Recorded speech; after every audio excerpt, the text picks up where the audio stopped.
What is the number one reason why people have sales problems? Is it people are just boring, or they're not interesting enough?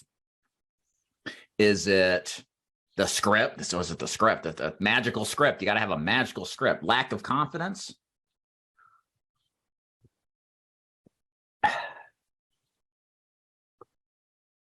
My opinion is that most of the problems, yeah, and there are a multitude of issues that can prevent you from getting the sale, right? You might not ask for the sale. You might have the confidence for the sale. And this is the kind of thing that we always want to be thinking about. And I'll actually pull up the sales tracker here to kind of demonstrate as I give you my premise. All sales woes amount from a lack of prospecting. I repeat, the sales problems you're going to have in your life as a DeFord Insurance Group, it's not from the sales training. I'm not saying my sales training is like, Midas touch. It's perfect. It's like, it works, but there's other stuff that works too. It's not the lack of sales training, the lack of carriers. It's the lack of activity. It's the lack of inherent opportunity to realize that activity. Okay. In other words, ladies and gentlemen, this is especially directed to you if you're new or if you're struggling. I would say 90% of you probably, if you get in front of a client or a prospect, you probably won't do half bad. You probably do okay, probably close. You may not be the best, but you're not probably terrible. But your problem probably is, and this has been my experience training agents for years, your real problem is you're just not seeing enough people. This business, on some level, not completely, but on some level, is a numbers game. You have to have enough people every single week to talk to give yourself a real honest to God opportunity in this business. Otherwise, what tends to happen is that if you don't get the prospecting volume in, if you don't get the activity level in to work those leads, in other words, you just won't realize the full scope of what's possible in this business.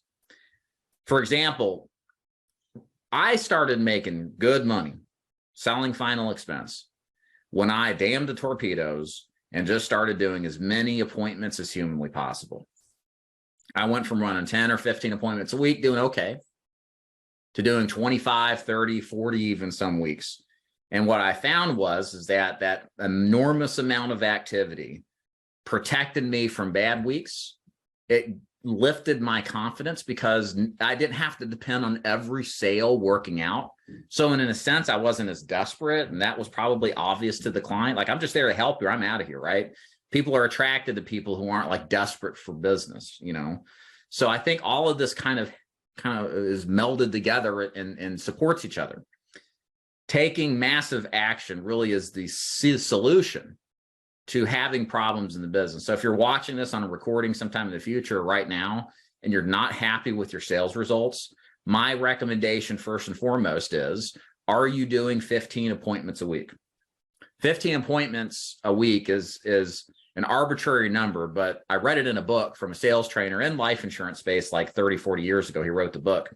And it's been kind of a recurring thing I've seen in different capacities in this business and others, as far as the line of insurance sales we're talking about, final expense. 15 is kind of where things start to smooth out. 15 presentations completed each week.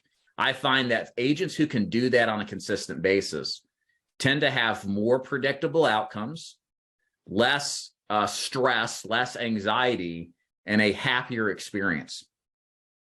Think about it this way. If you're running 5 appointments, 6 appointments, 7 appointments a week, that's stressful. What if you do 5 of those in a day, 5 of those over the course of your first 3 or 4 days, and you don't get anything? That's a pretty stressful thing. What if you could do 5 of those in one day? Yeah, you have one bad day, not 4 bad days, right? And you're that much closer to a yes, because statistically speaking, when you hear no's, you're eventually going to hear a yes as you start to develop and understand your numbers. So doing more is really the solution. We got your back here when it comes to training you how to sell, what to say, how to say things, how to overcome objections, how to build urgency and need. What your job is to do, ladies and gentlemen, is to provide the requisite amount of activity and action in order to realize what's possible. Does that make sense?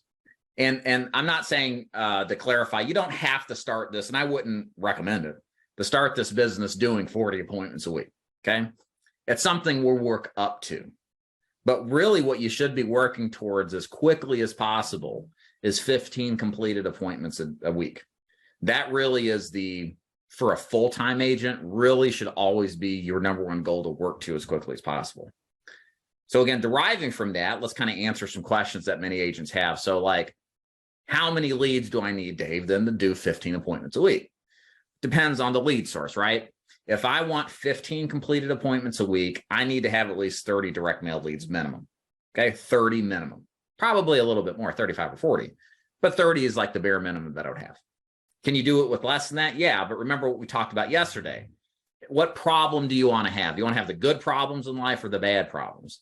Do you want to have the bad problems with not enough leads, more stress, more anxiety, more frustration? Or do you want the good problems, have so many people to see you just can't keep up with it and you're stressed out with that? Well, I'd rather have that because at least you're making money stressed out as opposed to being broke and stressed out, right? So more leads is better. 30 a week is the minimum. If you're working 15 face-to-face appointments a week using face-to-face leads, I want closer to 50 Facebook leads. Facebook leads aren't as good quality in person as direct mail, but they're good as evidence. We have agents writing business with them every week, like with happy agent leads. But you want to make sure that you make up for the lower quality with more volume. And that's kind of really the truth about leads is you can hit these numbers with any leads, but it's going to be a function of your time to call in combination with the quality of the lead. For telesales, most of you are working outbound leads. So make sure that you're buying, I would say 75 to 100 leads a week minimum when it comes to outbound final expense telesales to realize 15 plus talks on the phone, full conversations, and the opportunity to close a percentage of them. Okay.